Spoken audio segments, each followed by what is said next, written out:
Welcome back to What's the Juice podcast, an ever-changing show with an ever-changing host. That's me, Olivia. And I hope that the range of topics that we cover on this show, even though we started as a wellness pod, but now we talk about self-development and our own psychology and all different things in terms of learning how to be a better human. I hope that that variety speaks to the multifaceted nature and variety that exists within you as well. And I hope that the show always continues to be a resource for the many different things you're going through, not just with your health. And today's episode with Krista and Lindsey of Almost 30 is one of those. Personal development. Let's really look at our life, what's working, what's driving us forward, what's not, our own blockages, our own fears, how we're overcoming them. It's like one of those girls' room advice episodes that I love so much. We had Krista on solo last season, and it was one of your favorite episodes of all time. So it's so nice to sit down with the girls and be able to just talk about what we're all going through as gals who are now well into our 30s. Before we get into this episode, I just want to let you guys know that I have a whole bunch of music out now. I have 3 songs out now on Spotify, Apple Music, even a music video on YouTube, all under my artist name, o.livia. Olivia. And I'll put some links in the show notes to listen. But man, it has been such an incredible time being able to share my art with you guys and share this side of myself that I literally suppressed for as long as I've been a human on the internet. I mean, I've shared my life through this podcast and through Instagram for so many years, and I barely shared this musical side of me that is so much my heart and soul, and another outlet of expression that I hope speaks to you guys, just like some of the other things that I've created. And the song that I just released called Maya's Daughter is about things that we've talked about on this podcast before. We've had episodes on the mother wound. We've had episodes on generational trauma and the body keeping the score. And I made a song about it, actually by accident. It felt like it came through from my grandmother. And the song Maya's Daughter is a letter from each of the women in my family to her mother. And it's all the things that we needed to say and name. And it names the cycle, and it asks the question, if you knew how it felt to be treated like that by your mom and by society and religion and all these things, why did you turn around and do that to me? And it's just this soul cry that I think so many of us women can relate to, and that even our mothers could relate to, because it didn't start with them. So it's a really special song. Again, I'll put some links in the show notes, but I have plenty more music coming. And next week, I'm releasing a song called All This Time, which is exactly the song I wrote after I did the podcast episode on having a conversation with your inner child and recording it and then using AI to analyze that conversation and help you get insights about yourself as a form of a therapeutic tool. And you guys loved that episode. And I used that technique of having a conversation between my higher self and my inner child to literally write that song. I took the things that I said to her directly and put it in that song. And it's so special. So if you guys resonate with the inner child journey, I think you're really going to like the song that I put out next week. So go ahead and follow me on Spotify so you can stay updated. And now let's get into this episode. We're going to start off talking with a tool I've been using lately, which is a plant medicine ceremony. I've been working a little bit more with medicinal mushrooms, psilocybin medicinally, and it's been really helping me to process emotions that otherwise I don't want to touch. So we talk about that. We talk about other ways to actually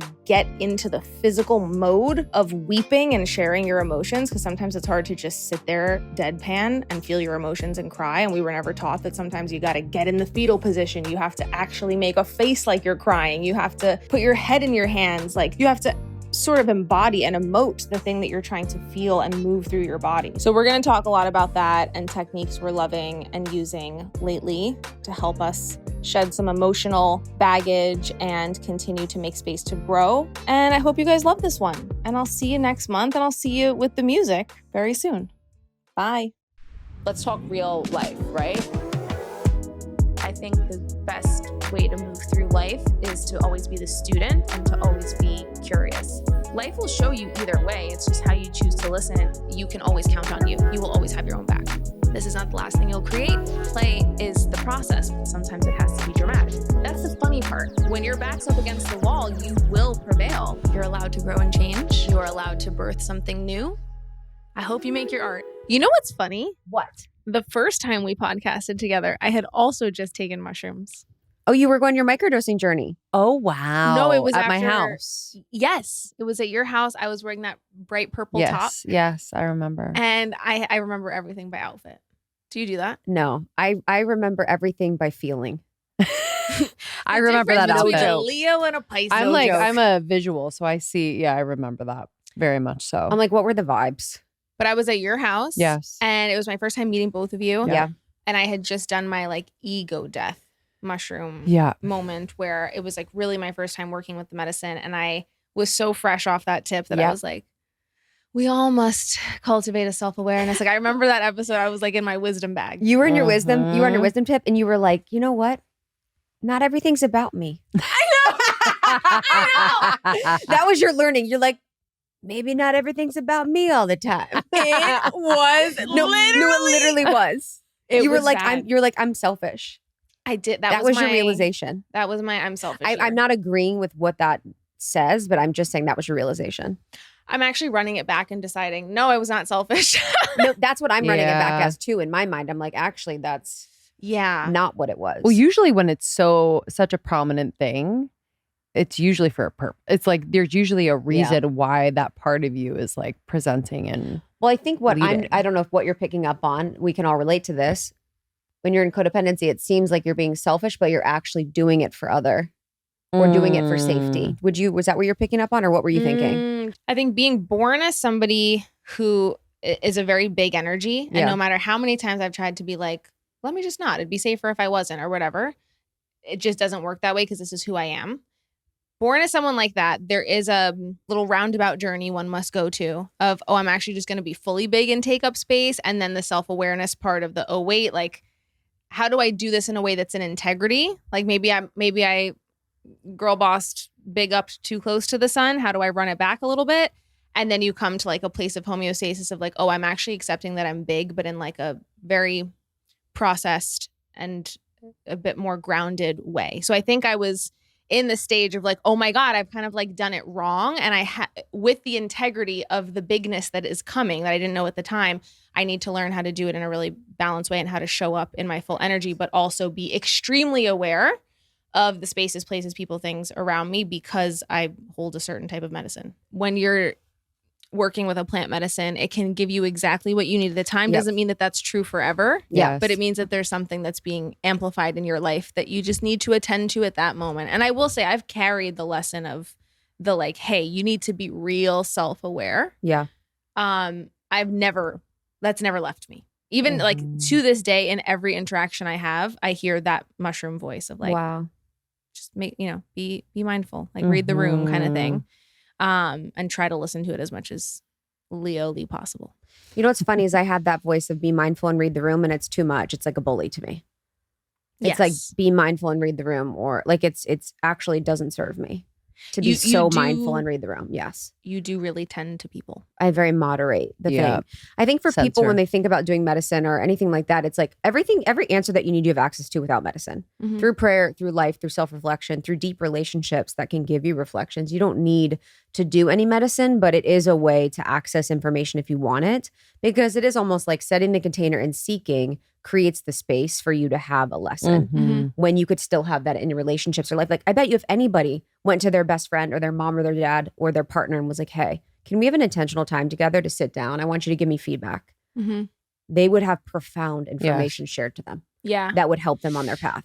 I mean, like your willingness to receive uncomfortable truth, right? Yes. Like that's a psychedelic. We've talked about this on the podcast before. We've said like your life is a psychedelic if you're willing to just pay attention. Yes. Your really bad relationships, your toxic cycles that you keep finding yourself in, that's a psychedelic because it has something else to show you, right? But it's the long way around. And you have to really look and have to really sit and be like, what's my role? Yeah. And sometimes it's easier to ask, what's my role? And give yourself an honest but compassionate answer when you have medicine in your system and there's not those walls that are like protect at all costs, stay safe, don't look at painful parts of self, right? Like those walls are down and you're just like, oh, the truth is comfortable because it's the truth and I have love towards it. So it's easier to have those leaps and bounds realizations. But I do think it's harder then to integrate those realizations. Yeah, that's real. I think it's hard coming back, and especially amongst like things that you're tending to in relationship. Yeah. Because it's like you've had this profound experience. There's things that you want to either work on, tend to, and you've seen as like clear. And then how do you kind of bring in the people that didn't have that experience in a way that's like true to you rather than forcing people? You know what I mean? Yeah. Like it's a hard thing, I think, to come back. After you've done medicine. I do think support in that way is really integral, whether it's like with a therapist who is experienced with medicine or whatnot, because I feel like you can feel very alone. Yes. Oh, yeah. You know? And how quickly we forget the lesson because we're not in the feeling of it. Yeah. Right? Like when you're having a profound realization when you're working with something like psilocybin mushrooms, you're so embodied. You feel that realization, that shame of like, oh my God, I've been selfish, whatever. You feel it on such a visceral level because that's like the consciousness of that plant is like giving you that feeling, right? You're being helped by this thing that's extremely intense, but also very short-lived. And then in your daily life, you don't have the trigger that unlocks that feeling again. Yeah. Whereas if your life were to give you the lesson of, hey, you're selfish through like a really painful experience, that pain, you would have like the memory of that pain because it happened in an unaltered state and is like just there to access at any time of like, when you think of like something you did and you're like, yes. Yes. I think of that all the time. Yeah. I think of that all the time. What was your experience this past weekend? Oh man. Well, so I have been, it's tough. I think for most people, I really recommend working with a therapist that does assisted therapy. And like, luckily it's becoming a little bit more legalized in certain areas. And there's organizations like MAPS that are trying to continue to advocate for that legalization and train the therapist to be able to sit with people. And I think that I was saying this, like if I wasn't as mentally strong as I am at this point in my life, because I once certainly was not, I wouldn't be able to do this. With that disclaimer said, I have been working with psilocybin medicine in small doses intentionally to kind of like create pockets of containers where I am able to kind of like feel the things that I've shoved aside the rest of the days and like just take a whole day to just like see those things, feel those things, be with those things and process them, because I have so much on my plate right now that it really doesn't make sense for me to be carrying that into my daily life and the things that I'm doing and putting it on other people, right? Like I do have to compartmentalize right now, but if I don't create a space where I can take that compartment out and dig through it, I will probably go nuts. Yeah. I think that's powerful. Just saying, I think people think about the masculine and feminine a lot. That's like a big conversation. Women want to be more in the feminine, but what I've found is that because so many women are operating in the masculine normally, it can be actually helpful to use masculine frames to create softness containers like that. So it's like, I'm actually using the fact that I need to create a container in space for me to feel or for me to emote. And I'll do that all the time. I'm like, cool, Thursday's my night. I'm going to do candles, music, whatever. And my body will somatically prepare to release and feel in that container and in that time. So when we think about being in our own masculine and feminine and that perfect balance within ourselves, how can you be your own inner father to be like, okay, we're going to create a time for feeling and emoting. And then it just helps you to live much more integrated and not messy. I really want to talk about that because sure, I've been using this tool to create those containers for myself, but I recently got served a TikTok, right? The good old algorithm that knows me better. You're like, I was reading this book. Yeah, right. So I saw in a documentary. Yes. I heard on NPR. Literally. New York Times podcast only. So I was served this TikTok and it was like, here's how to cry. And we all know that I need that TikTok more than I need oxygen. Okay. Because I have for a very long time have had trouble crying. And that's like my project is to cry a little bit more consistently and to feel things more often. And I have through music. The art has really helped to unlock that channel. But this TikTok really helped put such elementary things into words for me. It explained that in order to get yourself in a state where you can access those feelings that you're working so hard to pad yourself against, you have to create basically a ritual around like somatically cueing yourself in to that state where you can be safe and feel. And she said in the TikTok, like, how would sad like to come out? Like, what environment would sad like? What environment would crying enjoy? Would it enjoy a blanket? Would it enjoy being curled in a ball on the floor? Like, what would actually somatically cue your body to be like, hey, we're sad now, so let's go into that. And I had never thought of like, that's why I can't cry, because I'm sitting on a wire desk, right? Yeah. Like, I'm not creating the comfortable, cavey, candle, sad music environments where I'm creating enough of a state change to let the sad come out. And that changed things for me because I realized that it is up to me to consciously create my own containers where the emotions that I'm suppressing feel safe to be seen and invited, you know? I always think in parts, and from a parts perspective, it's like creating the space and container for the parts to be seen, felt, and heard. So oftentimes if I have an emotion that comes up, now that I have self and then I have access to parts and I know what they are, I can be with that part and be like, okay, the part will be like, I'm sad, I want to cry. Like even today we were in a public interview and I wanted to cry because we were talking about something emotional. And I had to like talk to the part and be like, part, we don't need to cry right now, but we can cry about this later. And like having conscious awareness, like I'm going to make space and time for you to cry, but right now in this moment we can't. But what happens with a lot of people is they're just like, no, you can never feel. And then they don't create space for that. So then that energy just shuts down and feels so contorted in your body. Yes. And so when you can really be in like communication with your emotions in a way, almost like the inside out type thing, like communicating with those parts of you, it can just become so much more liberating and you have so much more inner authority with yourself and how you feel. And I think it takes like time and practice. So it's like telling that part where it's like, you know, every Thursday we're going to do this. Yeah. And so it's like building that trust with that part of you to be able to soften, to be able to relax and actually release. I feel like kids show us that in so many ways where like when you build trust with the child, you know, if it's like, say your friend's kid and like you're just meeting them and maybe at first they're just like a little bit like, no, like I don't fuck with you. And then over time, whether it's like you have a conversation with them or you just allow them to be in the space and them to feel your energy. I think it's the same thing with that part that you've been kind of compartmentalizing. And it's like, yeah, it's a relationship that you have to build again. It is. And it's such a funny thing. And I guess not having watched an example of it growing up, it's a foreign thing. Yeah.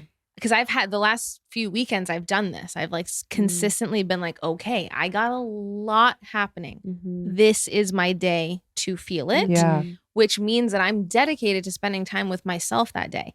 And it's funny because I've had like invites from friends come through or like, hey, do you want to get something later tonight? And I'll be like, hey, I'm actually spending time with myself today. Because usually we don't think spending time with ourselves is enough of a reason to say no to an invite. And then the self gets pushed aside and it's like, oh, I'm not important. But like you said, you have to build the trust of like, hey, we actually have that day where it's just me and you. And whatever you want to explore today, whatever you want to give me, insight you want to give me, I'll journal with you for 2 hours and see what comes out. Or I'll paint or just listen to music that you like. Like you do have to actually spend structured, unstructured time with yourself to create your own self relationship and container. Yeah. And I didn't get it. So inspiring to me. One thing that I'm really working on that I really struggle with is I prioritize everyone. I am prioritizing myself when I'm doing that, but I always say yes to everything. Anyone that needs me at any time, I'm like, yep. And I want to be that person. And that's very meaningful to me. And I do think I don't create enough space and time for myself.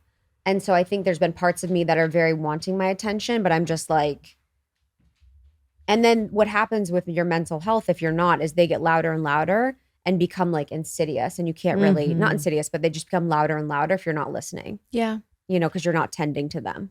And you're not like, not only are you not listening to them, but like listening mentally is one thing. Yeah. Letting them act out what they want to act out in your body is a whole other thing. Thing. And it's so interesting because like we talk about embodiment and you hear that a lot and like, you know, like the body keeps the score, the trauma stored in your body. But like, I guess I didn't really understand literally until the last few weeks that meant that if you're sad, what would your body do when you're sad? Let it do that. I thought, okay, why am I not crying? And I would just be sitting in a chair listening to music or like laying in my bed, you know, flat back being like, are the tears going to come now? But this past weekend, when I really went there and let myself grieve and cry, I started to feel a feeling. And I was like, okay, this feeling wants me to like shove my face into the bed in front of me and bury my head in the blanket. And it wants me to act out how I'm feeling to show my body that it's real and that it's here. And then maybe if I act it out, then I'll have access to the tears and the feeling underneath it. So I almost felt weird at first because it's like, you're policing yourself. You're like, even when you're alone, you're like, am I acting weird? Yes. And I found myself like listening to this song and every time I would like have that like almost cry heave when it wanted to come, I would like shove my face into the bed and like come back up and do it over and over again. And that repetitive motion of letting myself be dramatic in my body unlocked it. Yeah. That's huge. Yeah. it's literally moving energy. Yeah. Like we forget the power that our bodies have in that way. Like, and until you're moving, you won't get the signal on what you need. Like even just being in like a dance class or an ecstatic movement class, like there will be movements that I've done or sounds that come out of my mouth through the movement in the body that I'm like, whoa, what was that? And where did that come from? But the body was needing to move something. Yeah, it's huge. And then feeling what that feels like and wanting and knowing that there's more there, then you kind of follow that and your inhibitions become a little less a part of the equation. And it just becomes this like very like your mind's out of the way. That's the whole thing. It's a catharsis. Feeling is different than thinking.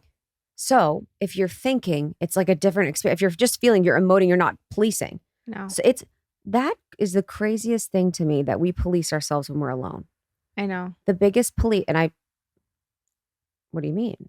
And the biggest, like the fact that you're in your bed alone, no one's around and you're like, this is going to look stupid.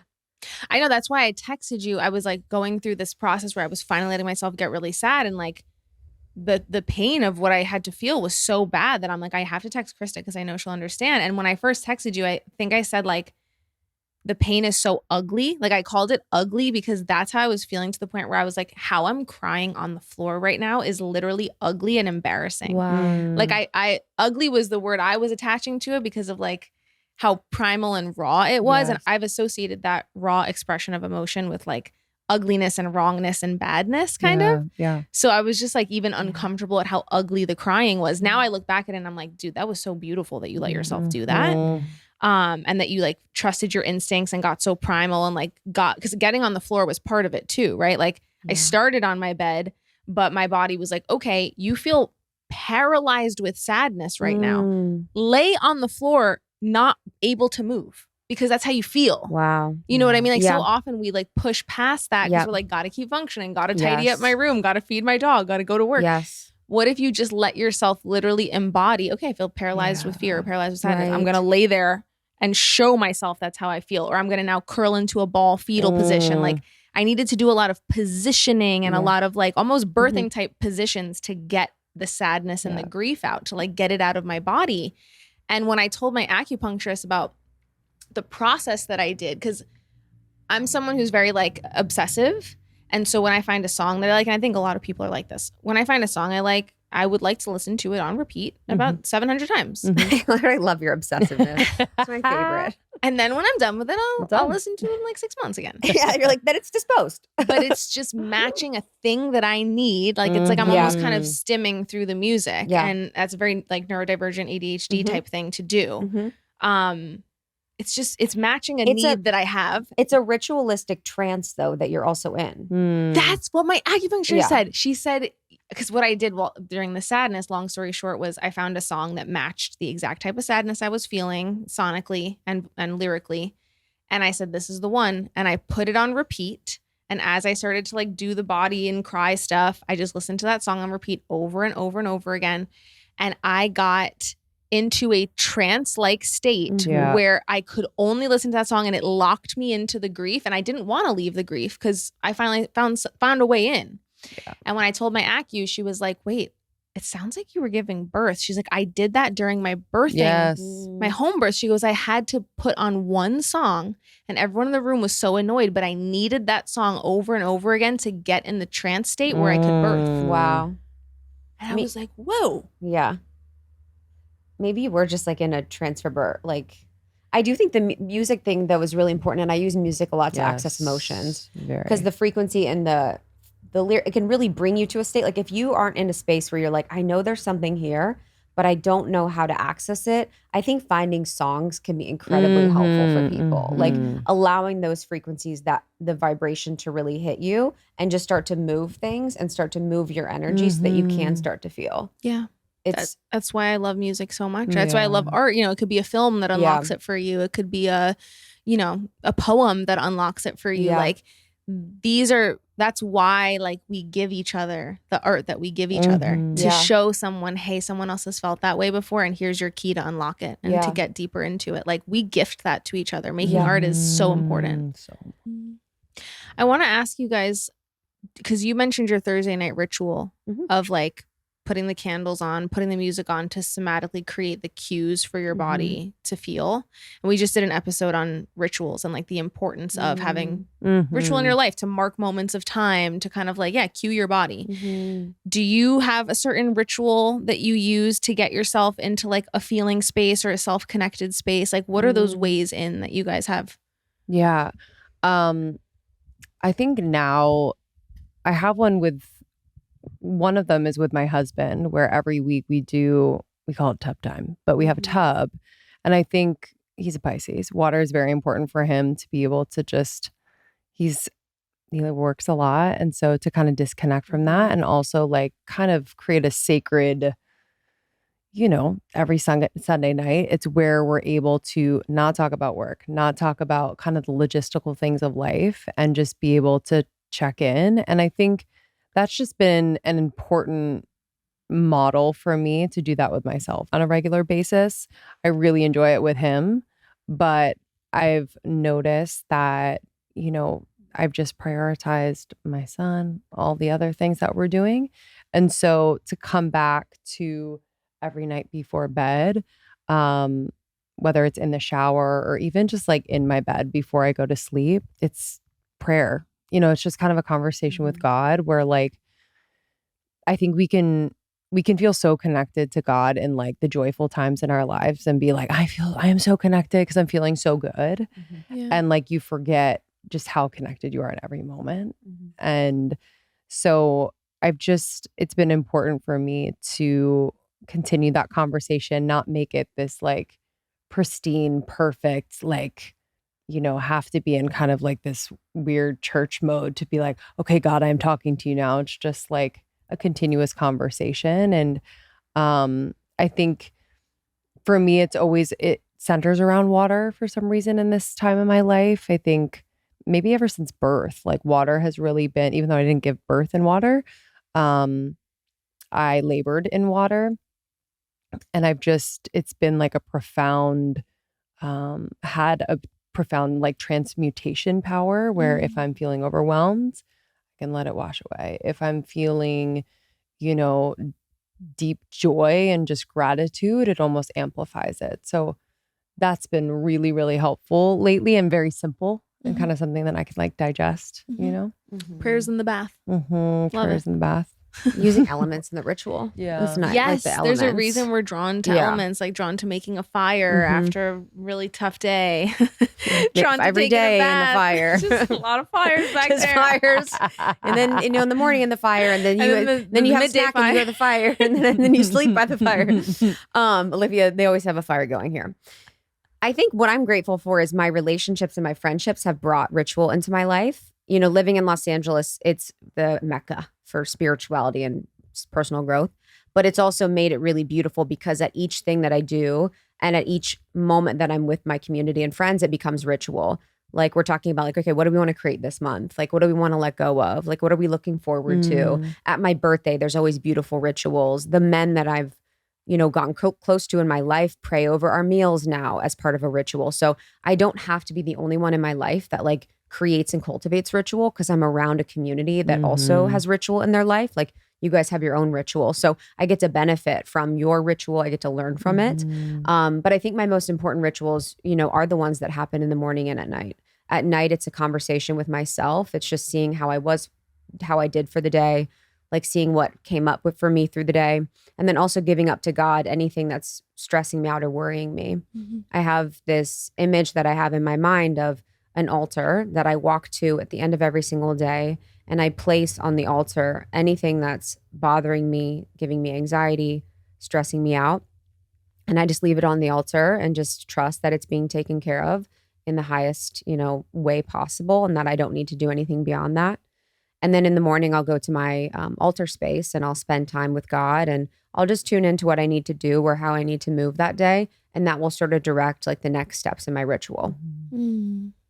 As you were talking about the friend hangouts being a vehicle for ritual and transformation and all the things, it just made me think about how ritual is or the concept of it is really just elevating normal activities with a layer of intention. Hey, that's how you said it, honey. That's you said it, honey. You could turn anything into a ritual if you just infuse intention into everything you do. Say, okay, I'm hanging with the girls, but my intention of this gathering is that we all kind of like share something that's weighing on us so that we can just get it off our chest and put it into the air of the group and let it go. And people are living in unconscious rituals all day. You're watching the Housewives every week. You're watching Bachelor every week. You're driving to your job. You're sitting at your cubicle. You're on the call. You're on the meeting. You're on social media. You're in a ritual. You just don't know about it. It's really just kind of infusing a little bit more consciousness into your day and just kind of thinking about before you do everything, how can I just elevate this by having an intention for it? If I'm washing my face, it's not just washing my face. It's practicing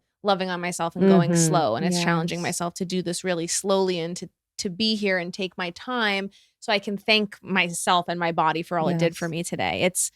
It's the simplest of things, but it's what makes life really magical and what makes you maybe a little bit more present to where you are in the world so that you can control where you go next. Yes. Krista and I were talking about the power of intention the other day during a recording we were doing. And it just like, it has that ability to plug you in and focus you in a way that feels, I think for me, I'm able to put down the masks. I'm able to put down, what I think people perceive me as. And it's just me and the intention, me and God, I guess. And from there, I don't succumb to any outside energy that might want to manipulate and or me allow it to manipulate my purest expression. So like I have an intention of, sitting down for the hour that I have and I want to let my thoughts like flow instead of on paper, instead of like censoring my thoughts or criticizing my thoughts or being like, oh, that sucks. Like, why am I even writing right now? Just that little intention focuses you and kind of just lets everything else melt away about what you think about it or what other people might think about it. And it just becomes a lot more pure.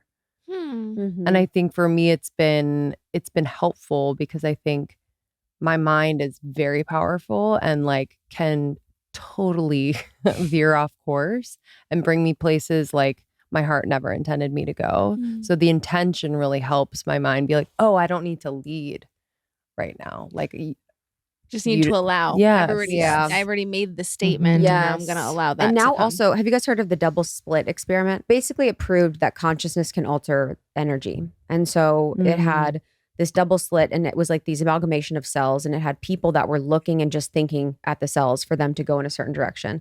And when people consciously thought about the cells going in a certain direction, they moved in that direction. When they didn't, they were just random cells that went everywhere. So basically our thoughts can actually direct cells and energy. So when we set that intention, we're directing the energy where to go. We're directing like the space and place for it to live. And we're also creating container for things like, okay, what I want to create in this moment is expansion and joy and awakening for people that need support on their journey. It's like, okay, now my body and brain kind of know where we're going and operating. And now all the cells that are already at the place that I'm going to create with you guys are already like setting up for the success of that.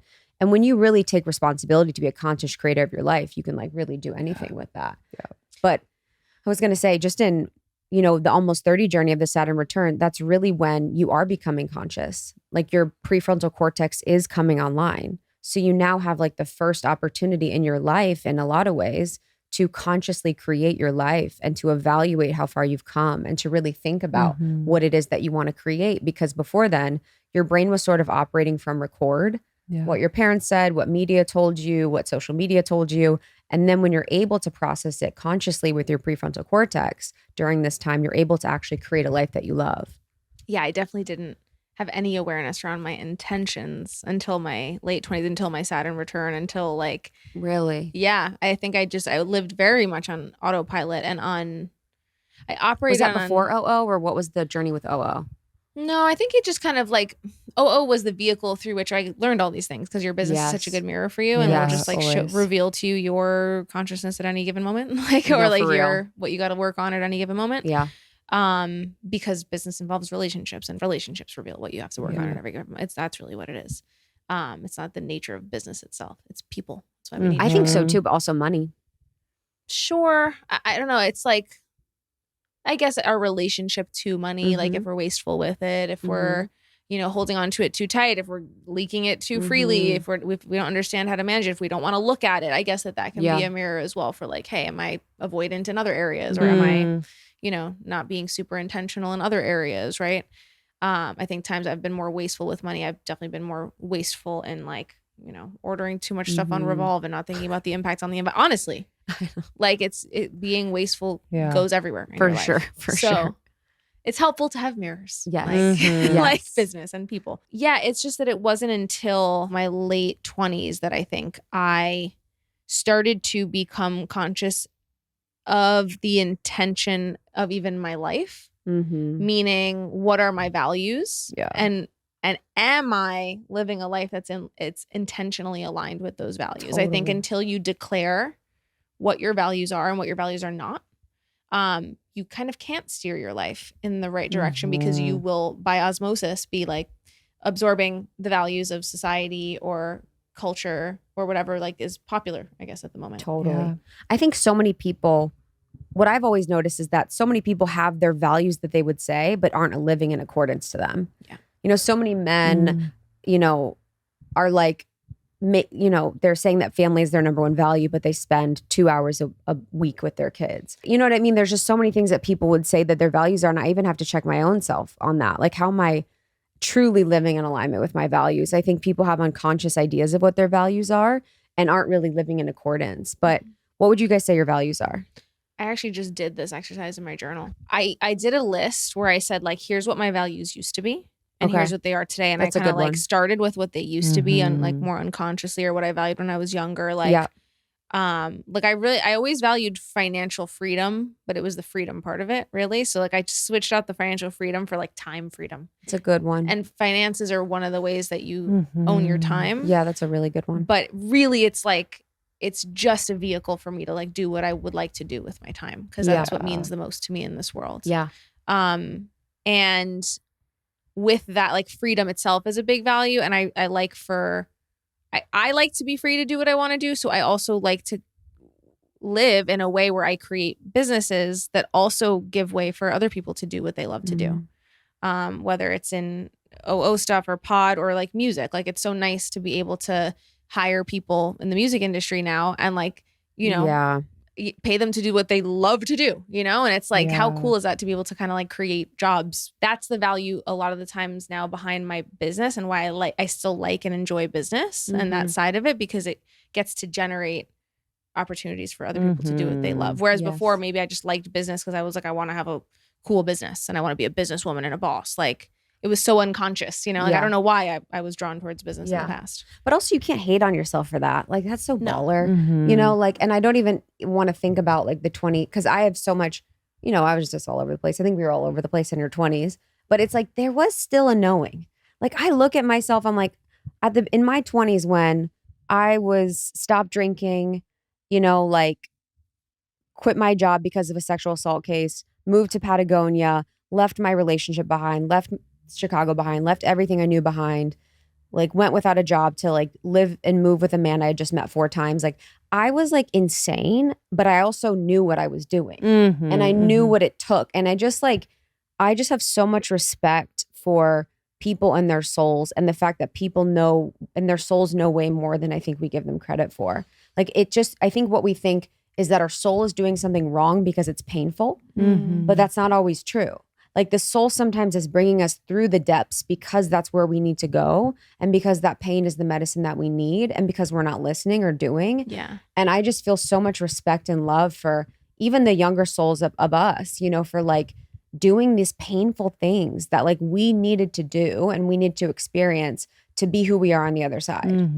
Yeah. Yeah. No, that's a really good way to put it. Sometimes I am a little too hard on my younger business self, but yeah, you're maybe. Right. She had a wisdom. You know why? Because you're individuating from her. Yeah. You're trying to create your new, and you're individuating from her. I think there also is like a shift in culture where it's like kind of lame now to be like girl boss. You know what I mean? The girl bossy thing is like lame. Yeah, totally. Yeah. Speaking of the study that you mentioned earlier, the split experiment. Double split. Have you ever heard of the 100th monkey experiment? No. Oh, if it involves animals, I hate animal studies. No. It wasn't like L'Oreal. Oh, I can't. No, when everyone's like, okay, so we studied on rats, I'm like, stop. You're like, save the rats. No, even if it's rats, like any type of animals I'm like not into, but you can go with 100 monkeys. Tell you about the mouse study with Botox. No way. Oh no. What do you mean? Of course. They have to study on animals. Krista's like, la la la la la la la. Dude. I hate that. No, like we've had professional people on the show that are like researched, like, successful doctors, and they'll be like, so, I'm like, I literally am like this. I know. I think that's cruel and unusual. Isn't that interesting that that's how so much of society has been furthered, is the sacrifice of studying things on animals to make the modern medical discoveries we have today? It's the cruel nature of life. Like, it is a mirror. I'm reading this book called Civilized to Death, and it basically is about how us being over civilized has like caused so much damage and pain for us. And it's actually brought us further away from nature and ourselves and made life way more complicated. That's why I was naked, screaming on the floor, crying, trying to get back to the primal roots. She was trying to get back to the primal roots, baby. Truly. You're like, that's why. So basically it's that if, like, let's say there's like an island of monkeys and someone comes along and teaches these monkeys like how to properly peel a papaya, right? And so it teaches one monkey, and then that monkey teaches another monkey. And let's say 99 monkeys have now taught each other. When they teach the 100th monkey, the rest of the monkeys, without needing to be taught, now know how to do that skill. Oh, wow. Because it has entered the collective consciousness now. Enough people know about it that it's part of the collective consciousness. So it just reminded me of that when you said the cells, like, kind of just get the point from the intention. Sometimes also, like, the more people that get the point of something that like bring compassion into their hearts or like whatever, that's how we also change society and culture, is like with that type of personal growth and intention. I always, in a lot of my clients that I work with one-on-one, we know when we're thinking about thought patterns that they're in or limiting beliefs or their mindset, you always have to look at what aspects of them have that limiting belief or mindset from childhood. Yeah. And then I also always tune into the collective consciousness in general of what's happening collectively and then where they are. Like, as an example, living in Los Angeles, it's very vanity, beauty, and youth focused. Really? Yeah. And so I'll notice, because I'm essentially in the energetic of that land and space, I'm in the collective energy, I'm plugged into a frequency that's obsessed with vanity, beauty, and youth. Yes. And so I have to be mindful, because my sensitive antenna, who's like always around, can be plugged into that. And so a lot of people can be impacted by a collective consciousness of their area. Say if I lived in Ohio, I'd be totally different. Not only because of like living in Ohio and the access to things, but because I'm tuned into a completely different collective consciousness. And so you can be really impacted by things like that. Like when we're talking about the monkeys having their own consciousness that they create, but also collective consciousnesses that exist. You know that I once made a Botox appointment when I was in LA for too long. Oh, wow. I'm weak at the knees. Perfect example. You're always saying shit to me. What'd you say? You're like, you're really into what you look like. Because I was like sending you plastic surgery videos. And I was like, you're not my girl. I'm going to tune into my LA girls for this. I'm in Yonkers. Yeah, my girl's in Yonkers. We're not getting Did you Botox go or no? You didn't go. So what happened was, God said, are you stupid? God was just like, you already see that your face moves weird naturally. Okay. That we can't really emote. You're going to do this to yourself. That was the week that I got the eye virus. Wow. The eye infection. I know that week well. That you know everything about that week and more. I was shaking on a mountain telling you about it. But that literally, like a few days before the dreaded appointment, I had gotten this horrible virus that went into, like, it started in the nerves of my neck and then moved into my eye. Oh my God. And then I had such a bad virus in my eye that it created a bacterial infection in my eye on top of the virus. So it was like literal, like my entire eye was swollen shut. And I'm like texting the girl, like, I don't think I can make it. And she's like giving me tips on how to like lower inflammation in my eye. God bless her. Yeah. Wow. But it couldn't be more clear of a message from the universe to just simply never touch my face. And I'm just not, it's just not me. It would have been going against like my soul, my Yonkers collective consciousness soul. See, that's the thing, is you get plugged into LA for a little bit and you're like, oh, I'm going to get Botox. I'm going to do these things. Like, I'm in New York City and I'm like, I'm going to get up at 5 a.m. I'm going to run around the town. Like, and even when I was living in Chicago, it's such a drinking culture. I'm tuned into a very drinking heavy city, like tuned into a city that's very like sports focused. Like you can be as strong as you're in your constitution as you want, but like it is hard to stay not be impacted by where you live. Yeah. It is. Maybe that's why I've always stayed in Yonkers, because I really want to be tuned into the Yonkers. It's so real, dude. You know what's funny is actually like the people that I know that are like on their own tip are usually living in kind of random places all over the world. Yes, I think it's really important. Yeah, I think that we need to stop heavily migrating to like the same cities. Yeah, I agree. And I'm in a city. Because then it's the same conscious. I mean, same. Completely agree with you. Because people kind of become homogenous then. Yes. Like you look at the New York City influencers, right? And like a lot of them are saying the same things, making the same content. Yes, you know? The get ready with me's are all the same. Yeah. And it's all about like workout, be hot, look skinny, you know, have this, go to a private members club at night, get a matcha drink in the morning. Yeah. Like we need these things like art that anchor us to not self, and that anchor us to something greater than us, and that remind, you know, give us a way into the soul and the heart versus like the mind, the fear, like the parts of us that want to control things or that are thinking mostly about the self. It's like 100%. I think we all need kind of those seasons where like we just get a break from focusing on ourselves. Yeah. You know what I mean? Because I feel like when I was living in LA, I'm like, I'd have no idea. But I like often now having a child, I'm like kind of relieved not to think about myself all the time in like a weird way. And granted, you know, I love my self-care time. I love getting that like special me time.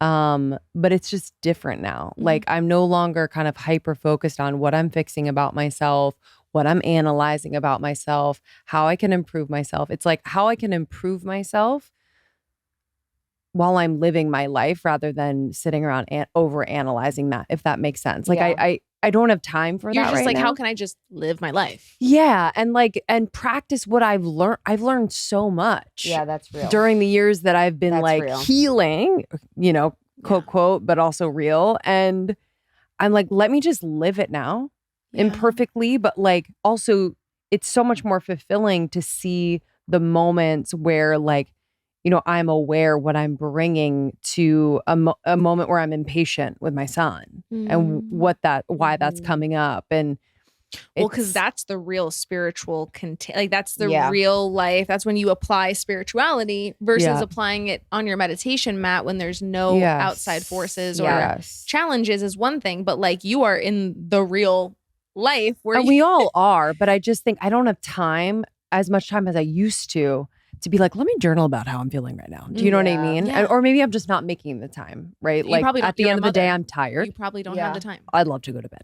Yeah. You know, so it's like, I'm kind of seeing it in real time and not having the opportunity to just kind of like be in the loop. I'm like, oh, we saw that. We're learning that. We're moving on. We saw that, we're learned that, we're moving on. And maybe I'll be in a more like reflective time in my life again. I'm sure I will. But it's just an interesting thing to having had been focused so much on myself for so long.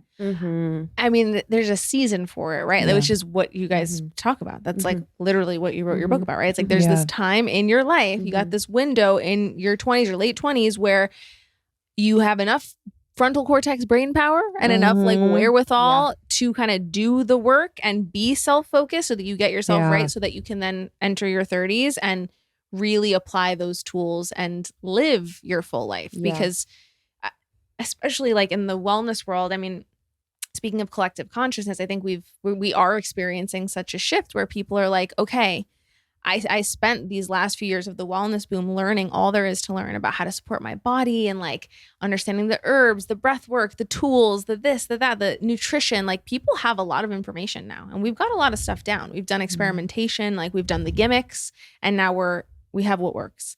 And now it's like, okay, go fly, birdie, like go live and go apply those things and go. And then biohacking came along and was like, you need to know more.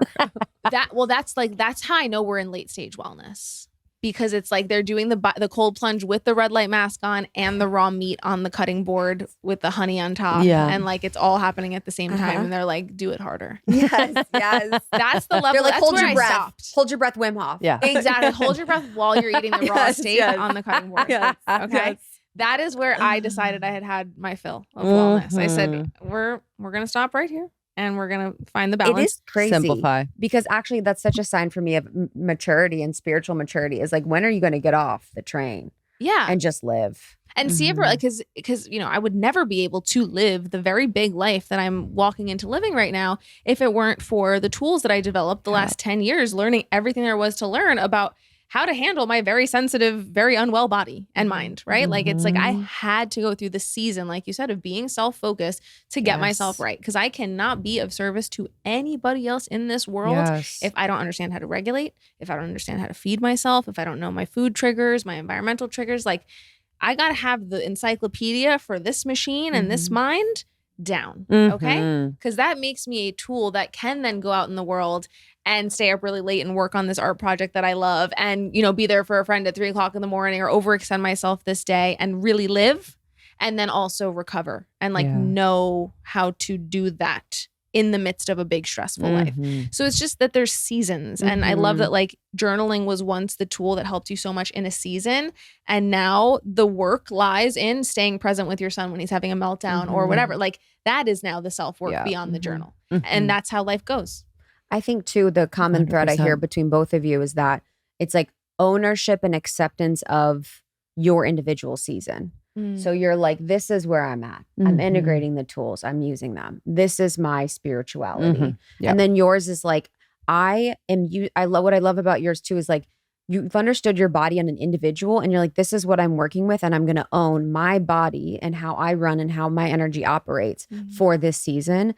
And I think what's so beautiful is that the collective communities that you have, the collective community that we have, it's like, they've been on this journey with us. They've been doing so much inner work. They've been doing so much wellness, education, research, understanding. And I'm sure that so many of them have everything that they need right now. Like have so much understanding of themselves, so much depth, so much richness, so many tools. And it's like now the permission time. And I think the permission time for you, permission time for me to like actually use all of that to step into the next phase of life. Because I think a lot of people right now are in their next phase or they're knocking at the door of the next phase of their life. And they don't know where they're going or they don't know what it means. They don't know how they're going to serve or show up, but really just giving them permission to know that like they're ready and they can do it. I love that so much. I know for sure my community is in a time of rebirth. Like, my community, totally. Like we're all like moving to freaking Wales and becoming art teachers. Like we're like, it's a whole thing. I love it. People are really in a time of transition, and I think in a time of play. I think like now play is so much the medicine, or it coming from the age of like information and like being strict with routines. Like what I eat in a day is like, oh, I have to do exactly like this. Like now we're like play, feel. What is my body asking for? Intuition. Like it's kind of a different thing. But again, it's like not villainizing anything and knowing seasons. In order for me to be able to actually play at this time in my life and like learn how to have fun, which I'm learning how to do, I had to create the safety first. And the safety came through the learning and the information and the foundation. Yeah. So safety's everything. Yeah. So many women that I work with too are like, I said this before, but step into their feminine.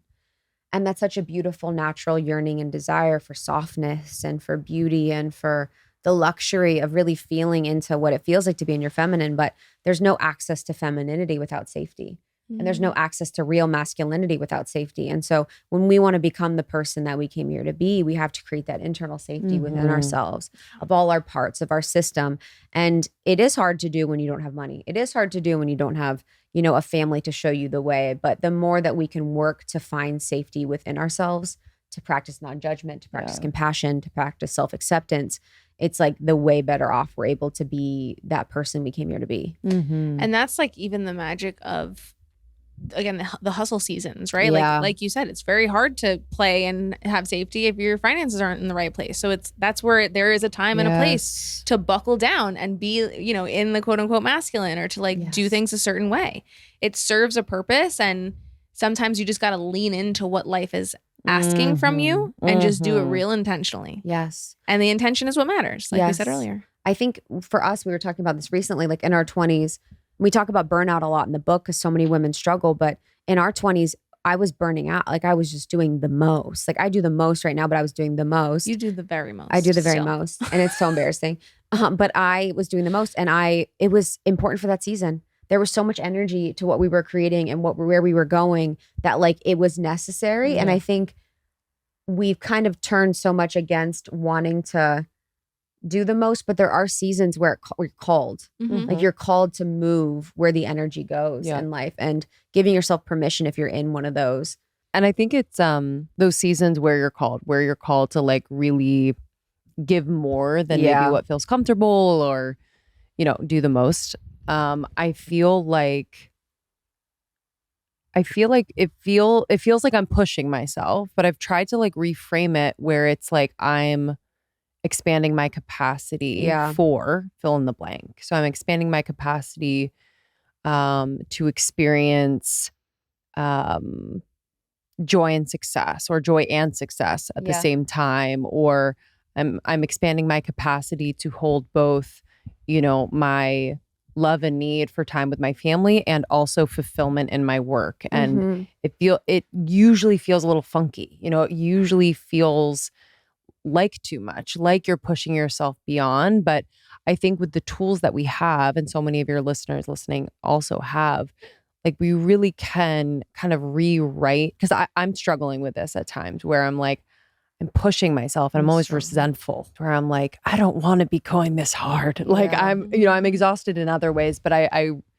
think it's important, and our soul does love those opportunities to expand and hold more. It just doesn't always feel amazing in the moment. It's not always going to feel like joy and peace. You know what I mean? That's what I'm struggling with the most right now, is what is my self-sabotage or holding back, and then what is my true desire, or like, because I think I'm feeling similarly to you with the book. It's like, where am I self-sabotaging, holding myself back in this process, and then where am I just pushing myself too much? Yeah, you know, it's hard to know. You're saying the difference between, because you could be like, no, I can't do more, I can't do, you know, because you're scared of what that success feels like. You're scared of the joy. You've reached what Gay Hendricks calls an upper limit. Where you want to push past like Yes. a level of happiness or a level of success that you had before. You have an opportunity in front of you where you could technically, if it's successful, you could push past where you've been before. And You what you usually thought was become capable. uncomfortable. You usually become sad. It's like your emotions kind of come up because you're fearful of it. And so me deciding if I'm in that or if I'm in like burnout is really challenging. Yeah, it's actually hard to. It's hard to tell. It's hard to tell. And I think with something like the book, it's like you just want to give it your all. You know, it might mean that you burn out a little bit. I know. You know what I mean?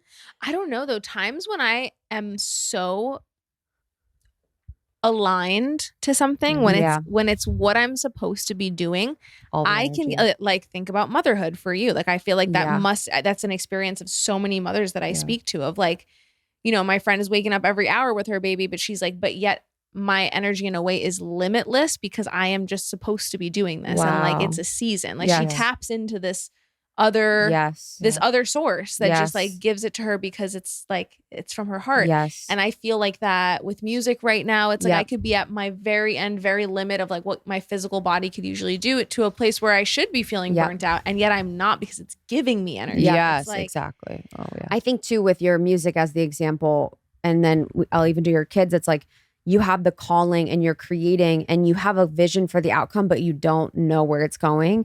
And what can happen is when the ego gets in with children, you know, a child, you're like, I just fucking love this thing. I hope he's healthy and happy and all these things. You're not like, you personally are not like, I want him to be going to Harvard and all these things, because that's when we can kind of, the mind can make it what isn't giving us energy, because we're wanting to direct the energy in a specific way. And when God's really using us or moving through us, or our highest self energy is what's facilitating it, that's what gives us the energy. But when our mind kind of gets involved and it's like, it needs to look this certain way. We need to be a New York Times bestseller. We need to sell this many copies. That's when the energy gets constricted, because you're trying to place energy where God is like, no, just let me do what I'm going to do. And it's been so crazy in my life where I manifest literally within seconds. I can manifest something like anything in seconds if I'm like, whatever. And if I'm like, when I want something, it never happens. Never happens. Not never, but for the most time, never happens. If I say casually, I want this thing, I'll get it delivered at my house from some brand the next day. I want to meet a man like this. I'll meet him next week. I want to do this. And it's so easy, but because I'm unattached, and that attachment to, or maybe not that you're unattached, you're just kind of like open to the unknown, or open to it coming in a way that is unexpected, versus being so attached to it needing to come in a certain package. and look a certain way. Totally. Like things just come into your orbit when you're like, okay, I've tried to push to get this thing. Yeah. And it's just not coming from the push way. And so maybe it's not going to happen on my original schedule, or it's not going to happen the way that I think it needs to happen. And so I'm just going to be like, cool. And then it can come in the way that it wants to happen. Yeah. That's why it's so lucky for women that are, it's harder, the path, when there's no blueprint, because you're just free falling. You're like, even when we started the podcast, there wasn't a blueprint for the way we did the podcast, the way that we were doing the community, the way that we were doing events. It was just, we were making up prices we were charging for partners. We were making up everything. And so because there was no blueprint, we're like, whatever, we'll see. There wasn't a bar for us to fail against. Yeah. And even for your music, you're doing it so different. There's no bar right now. I mean, I've never put anything else. I'm like, I don't know what's going to happen. So the mind is like not involved. It's all God just being like, do this. But when the mind is like, actually, this girl's doing this. And for the book, that's what's hard is like, I'm like, they were this and they're doing this and they're winning in this way. And so it just kind of limits what is possible. And so for anyone that's creating right now things that they feel like maybe people won't understand, or maybe they don't know where they're going, or they don't know the path, that's such a beautiful thing. And you're so lucky because now you can truly create from your soul and from a place of like deep desire rather than anything else. Absolutely. You get to set the bar. Yes. And you get to just like make it your own. Yes. Like this is your opportunity, especially if it's never been done before. And especially if you don't know how you're going to do it, or you're doing it an unconventional way. Like, yes, you can't even compare yourself. Yes. Like there's no room to compare yourself. And do you feel like the process of making music is already like the success? It's healing in itself. It is. I've been saying this. I'm like, I'm kind of good. Like now I've finished the songs. Exactly. They don't ever have to come out. I'm fine because I'm the happiest I've ever been in my life from creating it.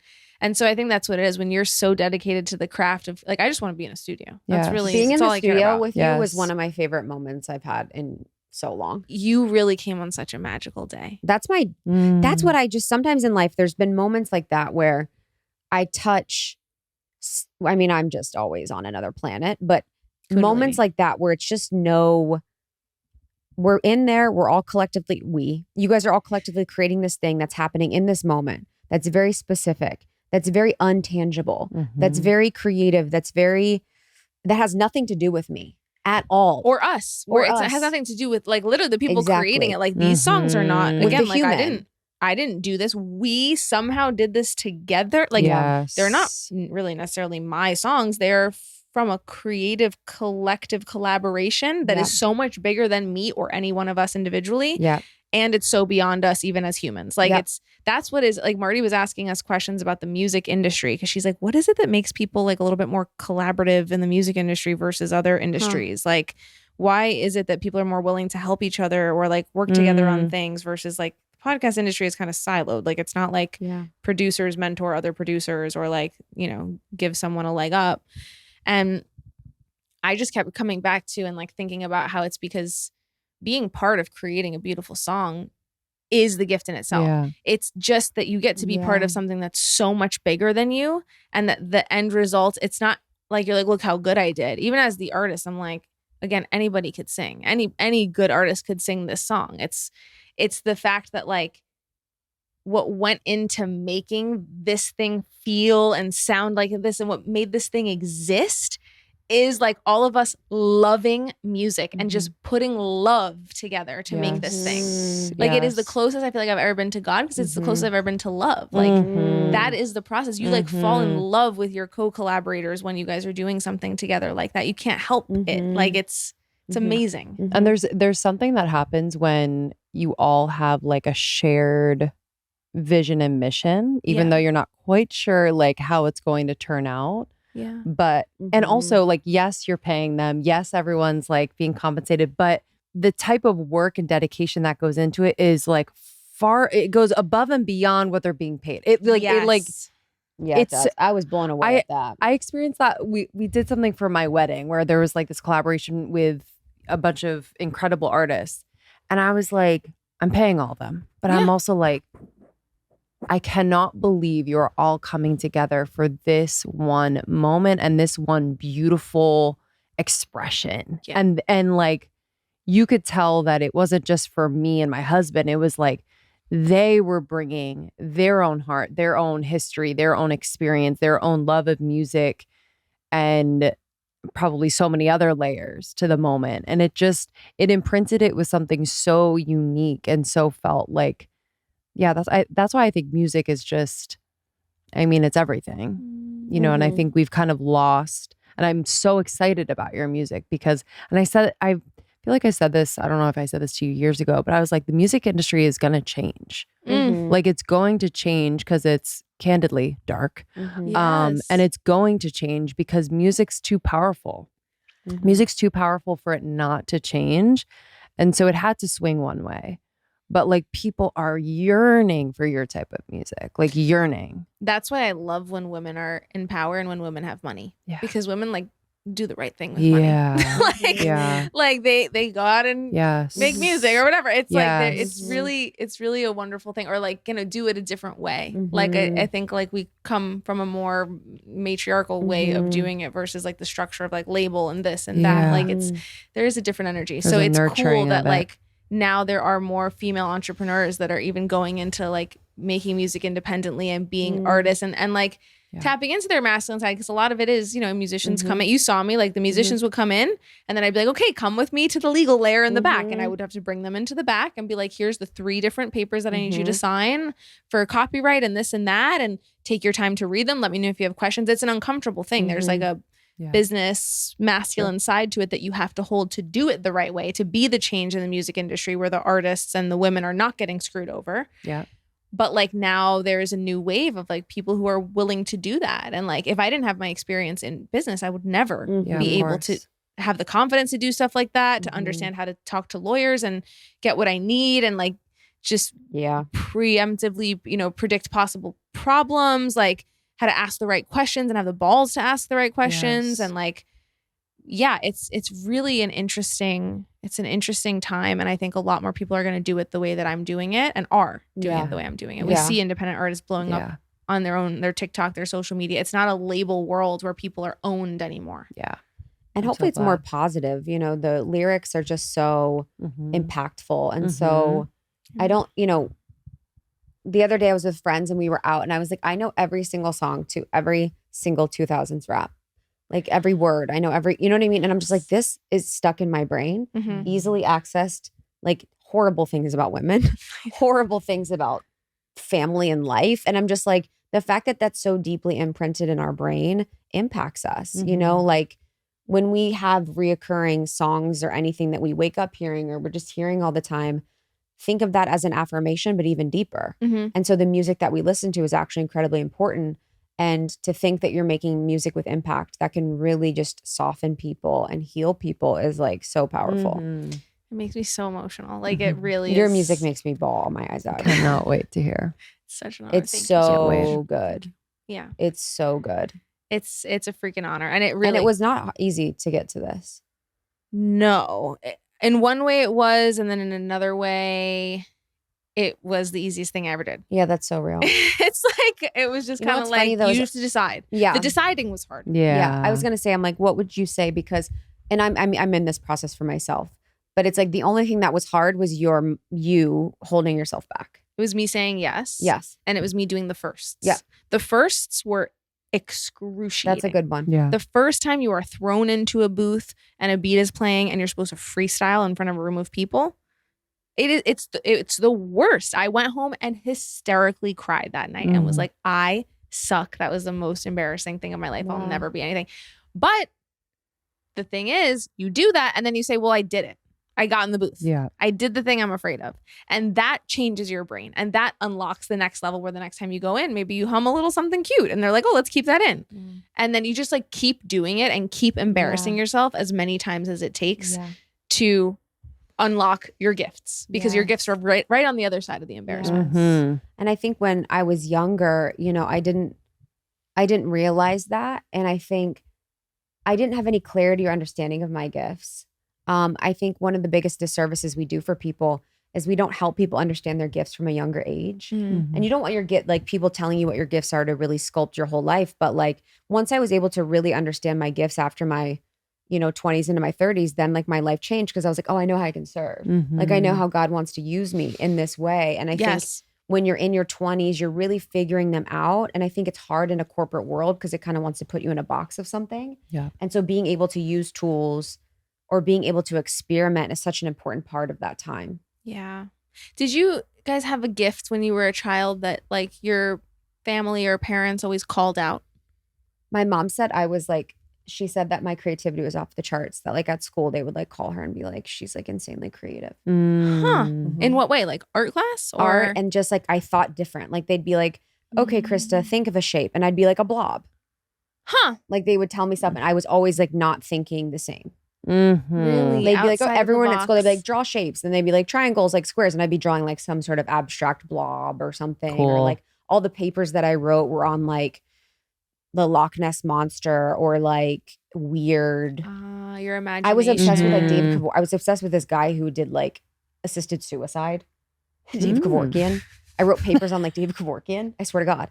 In my books when I was little, I was like, the aliens came and they dropped off $1 million. I'm so rich. I have so much money from the aliens. I'm not kidding. Swear. It really lines up. It perfectly. is actually insane With when the I branch. read my books. Like there's this one that was like, I'm older now. I'm 20. And I just got my 3rd PhD. I'm an Emmy winning, and I was like an actress. Like I was like, it was like She believed in herself. I just believed in myself. Like Wow. I think my mom always just was like, she's always just been like, you're different. She's like, you're just something's different about you. What do you see as your gift now as an adult? And I'm going to ask you the same 2 questions, Lindsay. I think I always have felt different, but I was so in other people's energy and other people's minds and other people's feelings to understand that. Yeah. But I think now really seeing that the way I move and think is different. I don't think like other people. I don't move like other people. And so really leaning in and using that in my life has been fun. And I'm still really uncovering it, you know, for myself. Yeah, I think my parents always saw my gift of like presence in the performance sense. So I was always singing, dancing, acting, and they saw that. They cultivated it in the sense that they gave me just the resources and the opportunities to learn more and hone my craft, which I'm so grateful for. And I think now how it presents, because it's just so funny, like, you know, I think that dream that I had of like becoming a famous actress or famous performer on Broadway was so real for so long. And then it expired, you know, at a point, but I was still pushing for it and still thinking that I was meant for that. And because it wasn't happening, I was so hard on myself. I'm like, I'm a failure. Like I'm not being chosen for this. But I think what I've learned, especially through almost 30, is, you know, your gifts absolutely present themselves young, and they turn out to be gifts that you use in many, many, many different ways, you know, and it's actually your responsibility to live them out in many, many, many different ways, you know, and be so in tune with who you are that if it changes form, like when I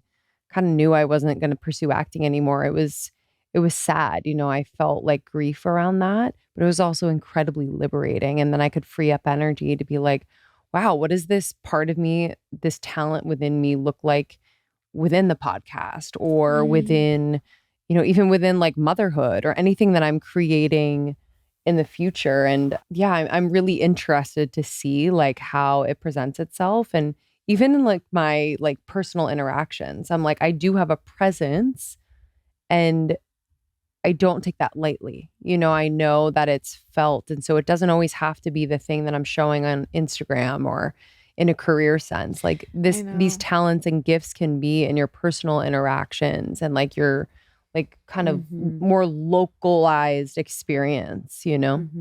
How crazy is it that we live in a world where like our gifts are only validated if we can use them on Instagram? Yo, if you can monetize them. Bro, I'm just so tired of it. I'm over it. I'm fucking over it. That's so real. Because I like when you guys gave such different answers, interestingly, but like arrived at the same conclusion. Yeah. Because like you gave us a very abstract gift. Like I my gift is drawing blobs instead of shapes, right? Like my gift is doing things differently and not being afraid to do things differently and have a different take, right? And so that is a way of approaching life that you then apply to the way you run your business, to the fact that you're my relationships. Absolutely. Yeah. You really show up. So you are like the most different friend I have in terms of how you interact with me. Like we have such an abnormal friendship, but also like not in like a bad way. No, I know like, it's not. in the best way. I love that. Yeah, you really are different. I really appreciate it. And so you use that in every sense, right? And then you ended up saying, well, my gift is like performing and like this, but you did mention presence, right?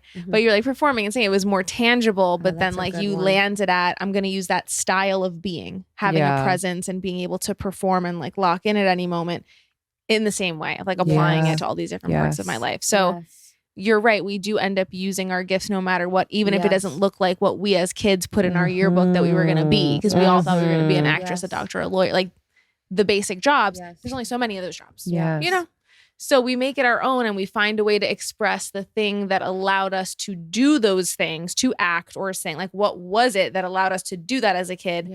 And then how can we use that in all these other forms and mediums to still make an impact and still help our fellow humans with what we might have a little more of, so that they can help us with what they might have a little more of. Like, I think what, in Almost 30, we talk about, expired dreams.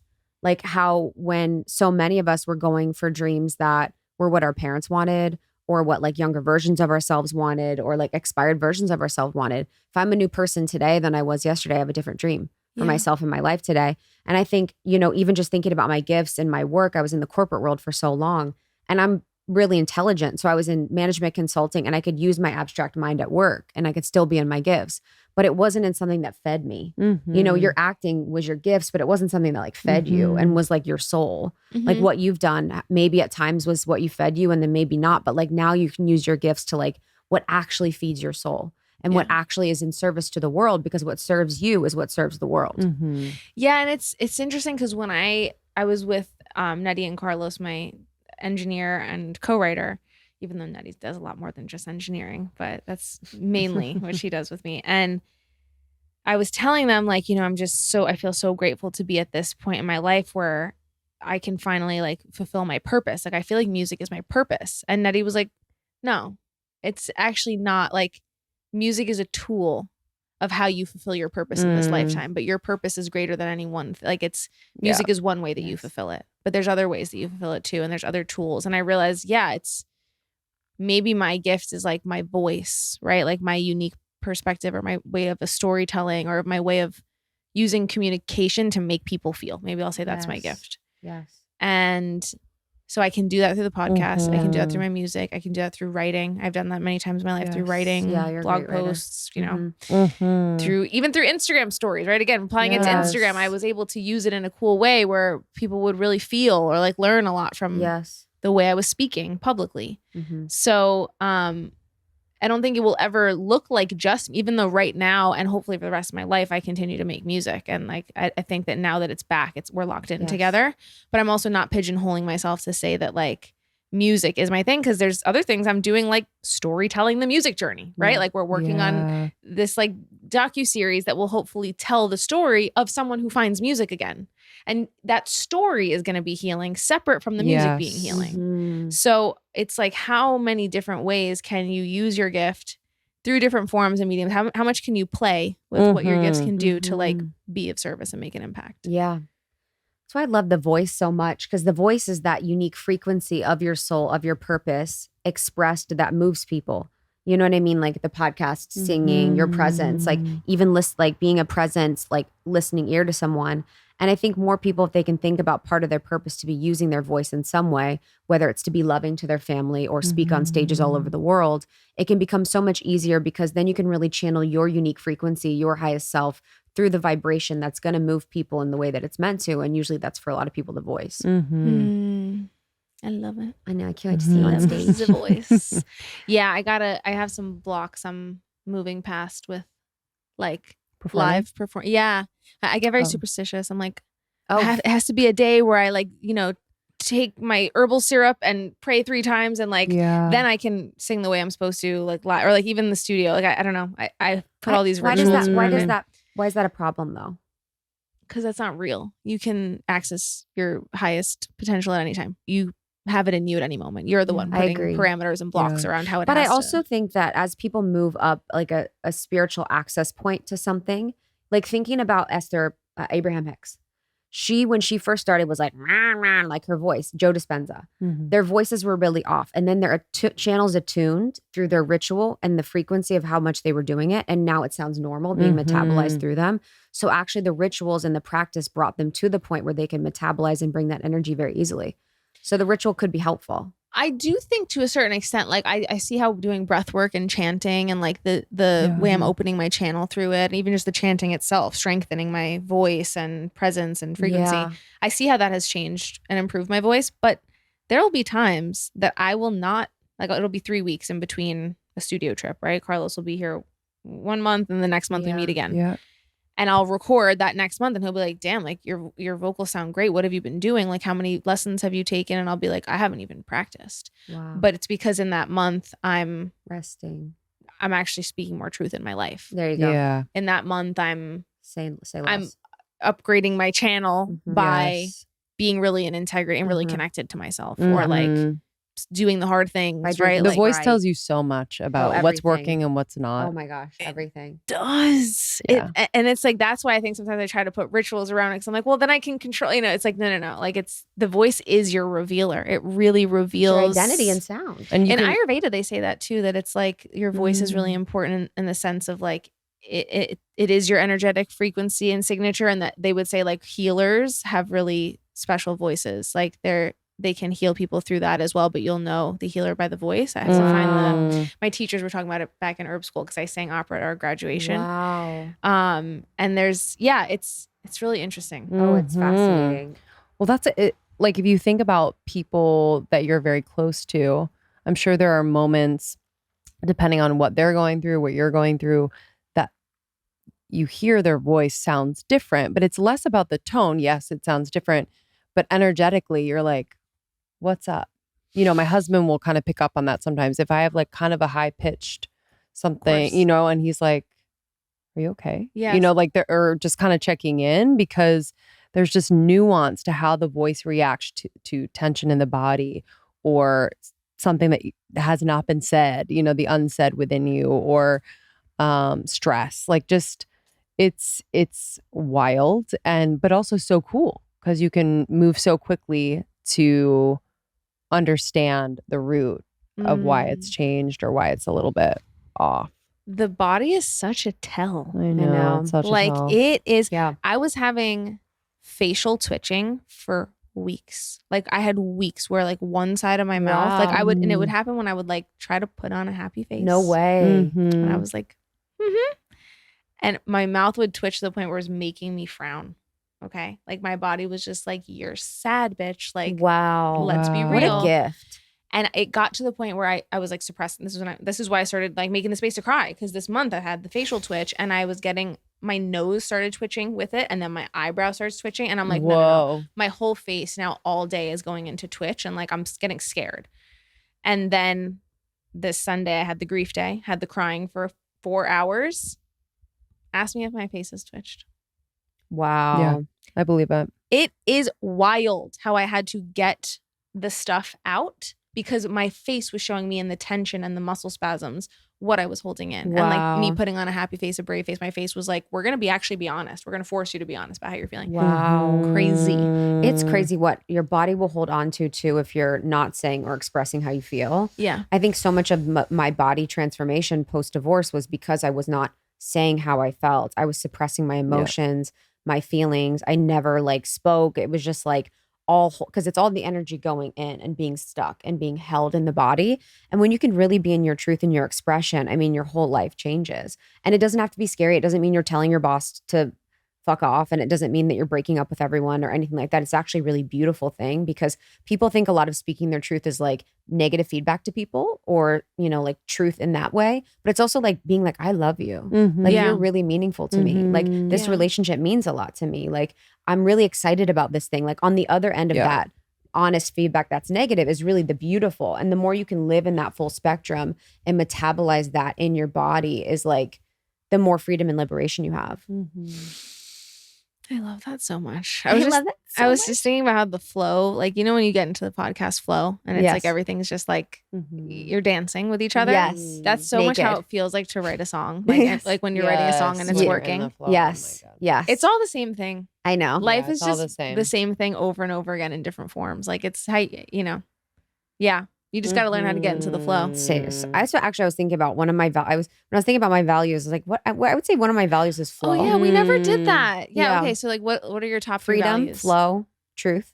Maybe truth is a big I was gonna say one. It's funny because I was gonna say connection is one of my values, but like maybe I don't know. But then freedom and connection feel I feel like that's a separate. given. That feels so different to me. Doesn't that feel different? No, Connected is together, but freedom is not. Isn't that weird? But I would say staying connected. So that's me. Huh. What was your second one? Freedom, truth, Flow. Huh. Flow is like so intangible to me. I'm like, that's me, man. What does that mean? I'm just a bubble. Yeah, she's just drawing blobs. Just a bag floating in the wind. Blob girl answer. I'm a blob. Yes. Creativity, family. I think the ability to just be myself. What do you call that? Authenticity. Yeah. So like you value spaces where you're able to be your authentic self, would you say? Like how does that translate in life? Just cultivating the relationships where I know like I can just fucking rip and not have to censor, not have to put on a mask, not have to be anyone but what I'm feeling and being in the moment, which changes. So I think that's part of it too, you know? Oh my gosh. Such a gift. How much is like owning, like being who you really are and giving yourself the permission to change too. And like having people in your life that also recognize that you changing is authentic. I think that's huge. As you get old, especially that like transition from your 20s to your 30s, like you realize that is a major hallmark of healthy relationship, whether it's romantic, family, friends, like to allow one another to change and evolve and love and respect each other through it, not needing to control it, not needing it to be any other way. Like you will be liberated, they will be liberated, more love can pour into the relationship. And I think it's just scary because sometimes it does feel like you're either drifting apart or you're losing the person that you initially fell in love with, or it's very scary. And the truth is it might actually mean that you're no longer friends. It might actually mean that you're breaking up, but it also, there's the possibility that it deepens. So that's the risk in being yourself and allowing change to work on you. But I mean, it's worth it. You know, you're worth it. Yeah. And it's like having the internal safety and the internal self relationship, like being able to like so radically be with yourself and take care of yourself that someone else being their own autonomous self and changing and you not being able to like have control over whether they change or not or blah, blah, blah. Like that is how you kind of detach from the need to control someone else or say that they can't change or be like, wait, what are you doing? That puts us at risk. It's like, it all goes back to literally what we started this conversation with, which is creating containers for yourself, building a relationship with yourself, spending time with you, building self-trust. Like when you're solid there and you're like, oh, okay, like you can go off and do your thing and go solo travel or take this job in Europe and blah, blah, blah. And like, great. Like I'm happy for you because I'm also good in myself. And like my safety doesn't depend on you staying the same.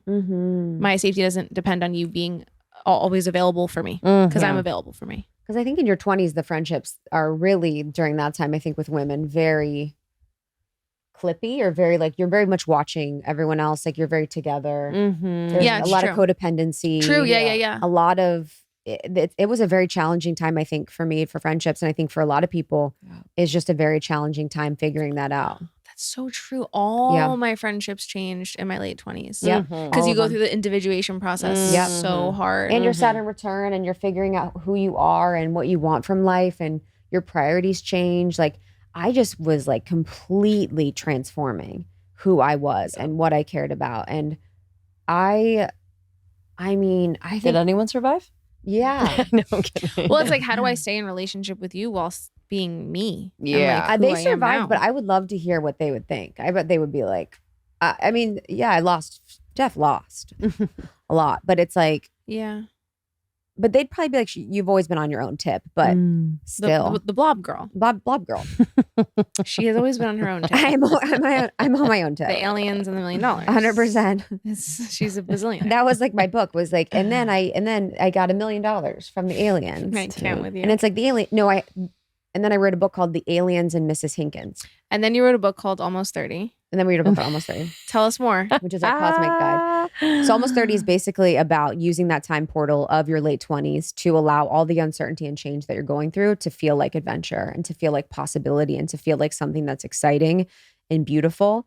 It's the guide that I wish I would have had. Like, I struggled so much with my mental health during that time because I felt so different. I felt like what I wanted for my life was different. I felt like I was so lost and I wanted purpose.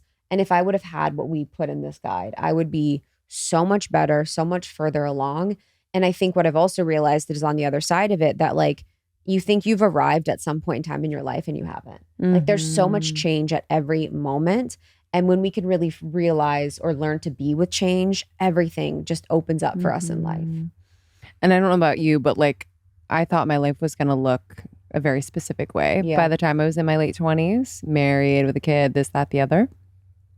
And I think it can be a serious, chaotic reckoning for people when they like wake up and they're like, oh my gosh, I'm about to turn 30 and I'm not where I thought I would be. And I think the chaos of it just kind of puts us in this very, it's a wild state where you're literally being in a way like ripped from what you've been told your life can look like. And it's really on you and your soul to team up and be like, yo, actually, like the possibilities are so much greater and are just so much more expansive than you could ever imagine. However, you got to trust me. I have a little voice that you can hear if you're quiet enough. And we're going to rip and we're going to create a life that's just beautiful and fulfilling. And, you know, you're going to have a lot more change in your life. But working with me, working with the soul is going to ensure that you will be able to navigate it with so much joy and grace and more awareness and understanding. And it just makes life so much more fun when you can approach change with like, okay, let's do this, you know? Yeah, the late 20s, early 30s is just that practice and surrender. Yeah. Oh my gosh. So to have a guide that's like, hey, I'm with you. I see what you're going through right now. Just keep surrendering. Like that. I also wish that I had this book when I was in my late 20s. And we have exercises and we have research. And then we have these pass the mic sections from our guests where it's like the most impactful, helpful information from them in one place. Like it's just a beautiful, it's 333 pages. It's a freaking meaty, really I know how hard you guys worked on this. Just poured all of your tools. Yeah, exactly. It's like my life's work, you know? So I'm so excited about it. I'm so proud of it. And I can't wait to really just help anyone feel less alone in their journey because I felt really alone. So if I could be that for anyone, that's like my dream. Yeah. Congratulations, Thanks, you guys. Thank you. I can't wait to read it. I had tried to hook you up with my agent, but Olivia said no. Oh, said, for writing a book? Yeah. No, because I'm only 31. You're writing music. Take baby time. chicken. Do your thing. Yeah, I'll write a book when I'm like 51. I have so much life ahead of me. Fam. And I didn't feel like that in my late 20s. I felt the panic, like you said, of like, oh God. I literally it's say over. every other day, life is long, y'all. Let's not burn it out while we're in our 20s and 30s, you know? Oh my God, agreed. Yeah, I feel like I'm just getting started with like my real life. Of you know, course. it's like everything up What until do you now mean? was really beautiful practice. But I know. And I'll feel like that again at 40 and at 50 and all of that. Like I have a lot of hope for I that. remember one time my dad, when I was younger, he's like, I don't know, he was like 60 and he was, or 50 something. And he's like, I feel like I'm like 30 or 20. And I was like, that scares me. I was like a kid. I was like, I don't like that. I don't want you to feel like young like that. I was like, but now I get it. Now I'm like, wow, dude, I feel like I'm 27. Yeah, I feel like cellularly I'm 27 and I feel like I'm 27. Yeah, I'm still at like, if I had a baby right now, I'd be like, it's a teen pregnancy. No, for sure. Yeah, for real. totally. Oh my God. I'd be a child bride. Like if I got married again. You guys would know that I did it. Yeah, It's wrong. Like honestly. no, I feel like a baby. Yeah. It's like creepy to me. Well, you were just reborn. I was That's just reborn. I true. mean, I gave birth on Sunday. Yeah. This weekend. Yes. That's true. You were On the reborn. And I'm continually reborn. But that's the cool thing about embracing change is that like that's how You're you great stay at forever that. young. I think that's why you're so magnetic. Is the way that you are so passionate about your life and your creation and your path and your journey and how vulnerable you are. Like you have such magnetism because of how truthful you are. It's really powerful. Thanks, my girl. I just don't know how to be any other way. I know, honestly. Obsessed. Yes, I know. It's my favorite. I'm listening to a song 700 times.